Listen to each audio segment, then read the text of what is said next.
Hey everyone, Holden Hamilton, GFS Home Loans here today. I have a special guest with me, Chris Galvan, great agent here at Keller Williams Heritage here in San Antonio, Texas. This is something new that we're going to do, okay? We're going to go over just things that are happening in the market. We're going to talk a little bit about Chris's life story as he shakes in his boots over there. But we're going to just do a little bit of everything. This is meant to inspire, inform, and educate you guys about the market, what's going on in the market. And kind of just how to get an edge in the market, right? How to really strive towards producing more while doing it and having fun and not giving up your entire life, right? Because I feel like a lot of coaching sessions go into how to perform, they go into how to sell, but they don't teach you how to create a balance in your life to where you can have fun with your family and produce at a high level at the same time, okay? So that's why I have Chris with me today. He's a San Antonio native. Born and raised San Antonio, proud graduate of Central Catholic High School and my fighting Texas Aggies. Whoop. Yep. And served in the Army Reserves. 2019, he joined Keller Williams Heritage, has successfully closed over $50 million in real estate, and he is a dedicated father to his two kids and is a husband to Emily. So, Chris, thank you for joining me, buddy. Thanks, man. I'm excited to be here. Thanks for inviting me. Absolutely. The first thing I wanted to start with is kind of what is the most rewarding thing for you in real estate? So when you go out and you're showing buyers or you're helping the sellers, sell a home, what is the most kind of rewarding thing from you from that perspective? And I know there may be something additional outside of the business, but from the business perspective, what is the most rewarding? Yeah, so I think when you're starting off as a new agent, what is rewarding is very different than what, and I'm 6 years in, a little bit more of a mature business. It's a lot different as what like gives me the right. goosebumps in the field. So when I started, and so if there's new agents looking and watching, first of all, it's just like, does someone just trust me enough to say, yeah, you'll be my agent? That's like one of the most rewarding things ever. You're like, oh my gosh, it's validation. Right. And then you help them, you find a home, you close a home, or you sell a home, that you get money in your bank account. And you're like, okay, I think I can do this for a living, right? So that's like the first step. Yeah. And then as you grow, you scale your business or it grows, and then you're like, well, I'm good at this now. I don't have any time for anything else. Yeah. And I hit that road in 2021 and 22. And so I would say now, 6 years later, the most rewarding thing is to be able to build something that can serve others at a high level, but also allows me to serve my family and my community. And I never had time for that in the heyday of late 2020 and to 2022. Then the market went down the tank. So then you're like reassess everything. So now the most rewarding thing is I'm just able to run a business a little more unemotional. And help someone else grow. So I've hired someone. So like now I'm helping another person directly every day and helping him and his family. And he has a 1-year-old daughter. Which is a huge reward. It is the most amazing thing that last year I was able to get him in, and he worked his butt off, don't get me wrong, but he was able to make like more than he was making at his full-time job before that in 9 months. Yeah. So that is a huge reward. So really it's just about others more than it is like, the reward's no longer, I did this. It's really about other people are succeeding because I have a small part in it. Right. And he hasn't been in the business for more than, a year or two? So he got his license actually well before me, like in 17 or 18, but he just never did anything with it. Yeah. And now he started March 1st. So he, so not even Saturday is a year. Saturday's a full year. So he only worked 9 months with me last year. Yeah, and that's a testament to not only Keller Williams Heritage, but Chris as well, in the fact that a lot of agents struggle really for 2 to 3 years. I mean, some of them don't even close a transaction for 2 to 3 years. Correct. And I think that's why so many people get out of the industry before they truly see success, because it takes years to build a relationship with someone that is going to trust you. Correct. To buy or sell a house, right? So I would agree that that's very rewarding from that aspect. Yeah. So speaking of rewards and everything, I'm a big why person, okay? And my why, and for the audience listening, my why is my dad, right, and my family. So my dad was in the mortgage industry for 30 plus years. He unexpectedly passed away September of 2021, so I'm carrying on that legacy, right? And it's people like Chris who make it possible. So in that, my why is to carry on that legacy and to give my kids and my wife an unimaginable life. But I'm always intrigued to hear why people do what they do and why you strive every day to get up, not press snooze on the alarm clock, and keep pushing forward, as difficult as this business is, right? And so what would be your why in that case? Man, again, I think your whys change a little bit. Yeah. So I had, my son is 8, he was at 9, or he's 9 yesterday, and then he's 11, and my daughter's 11. So when I started, they were 5 and 3. Wow. So like, I was like, I'm trying to like get them fed. Yeah. And allow my wife not to stress so much because she worked. But, and now when I wake up, the why can vary a little, because sometimes you're like, well, I got to do this. And sometimes you're like, I get to do this. So it's a tough business sometimes. But at the end of the day, what I wake up and I'm here, like Colossians 3:23 says, I'm here to work for God. Love that. And not for man. Yeah. And that can be the most fulfilling and also the most difficult thing. Right. Really, God has placed me in a position and He's given me certain talents. And He's like, okay, well, I've given you this and I've put you in this business. I want you to show who I am to all your clients and your colleagues and all that. And I fall short plenty of times, but I don't really do it for like I hate to say it, I don't do it for my family. Yeah.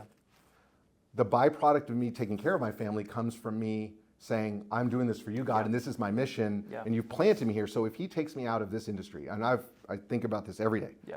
If He's like, okay, I want you to go work at USAA. Yeah. Or this is everything's changed in the industry, you're going to go do this. I'll be like, okay, if that's what you want me to do, you've given me certain things, and I'll do it. So I'm okay to like leave this business if I have to. Yeah. If that makes sense. No, it does. It's not my identity, and so that's my why. It's not really for people here on earth. Yeah. Although I serve a lot of people here on earth, it's just that keeps me as like bigger picture focus for sure. Well, I love that, and and I think that you and I, we're really big golf fans, right? We play golf all the time, and I think Scotty Scheffler is probably one of the best that emulates the fact that you said real estate is not your identity, right? And golf is not his identity, even though he's the number 1 golfer in the world. If I was Scotty Scheffler, I think golf would be my golf identity. Would be my identity, right? 100%. It'd be really hard not to. But at the same time, from that, like golf, we look at the PGA Tour and the golf as a business. I mean that is their work, and he is taking the highest pedestal possible to emulate what God wants us to live like. Correct. And I love that you said that, because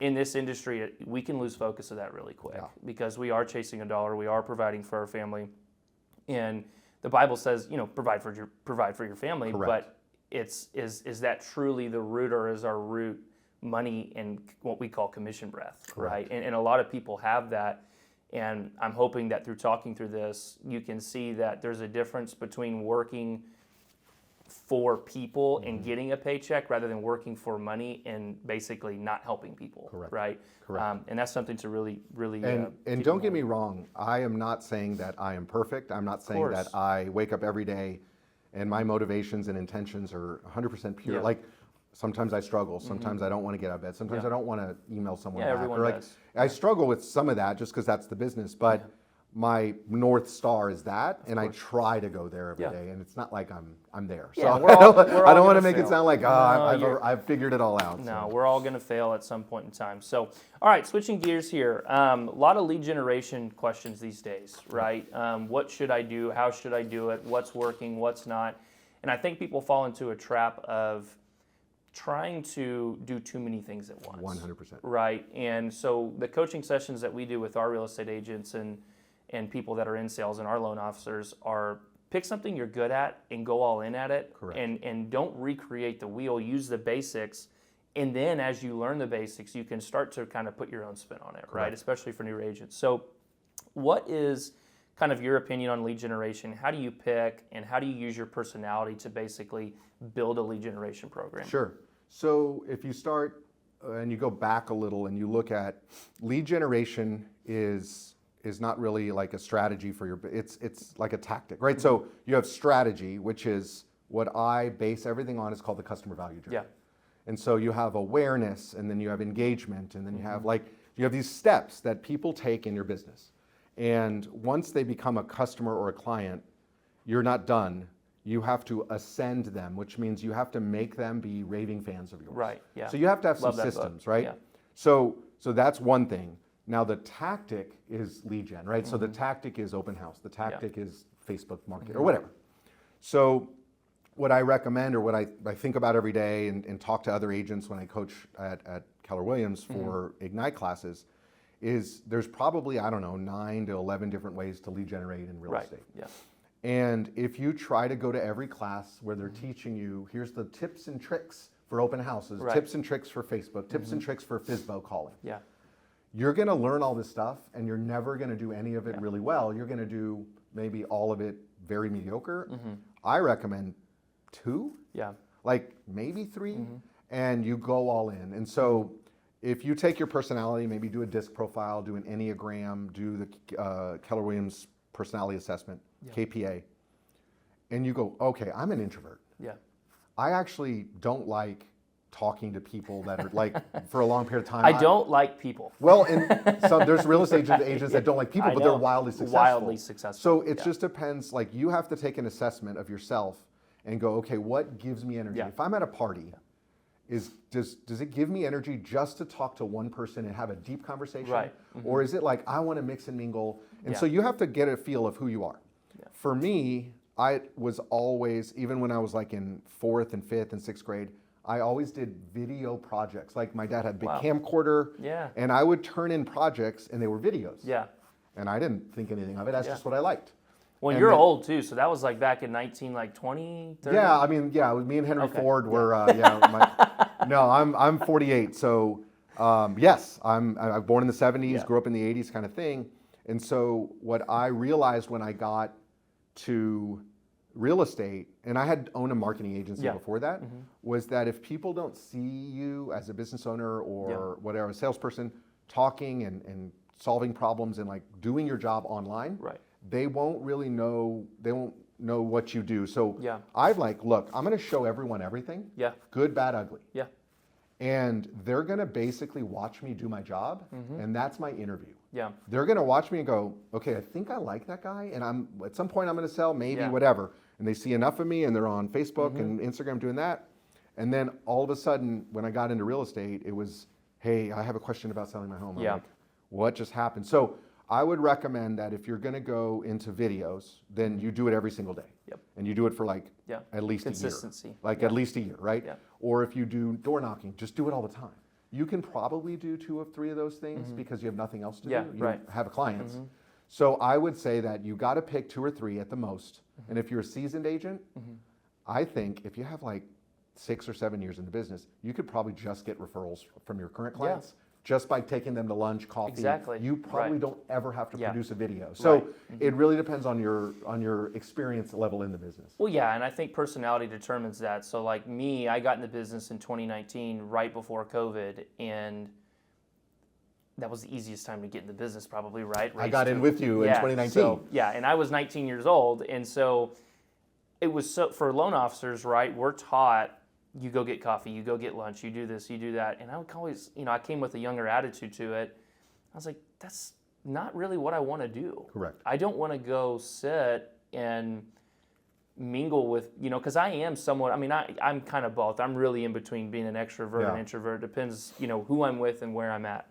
But I do love people that I love, right? And when I love someone, I'm all in on that person, and I'm extremely loyal. And so COVID was nice for me because no one was meeting. No one was doing coffee. No one was doing lunch. So I sat there and I called. I still have my list upstairs. I called 7,500 agents over the course of 6 months, and my business blew up, right? And thank God for, the market that we were in.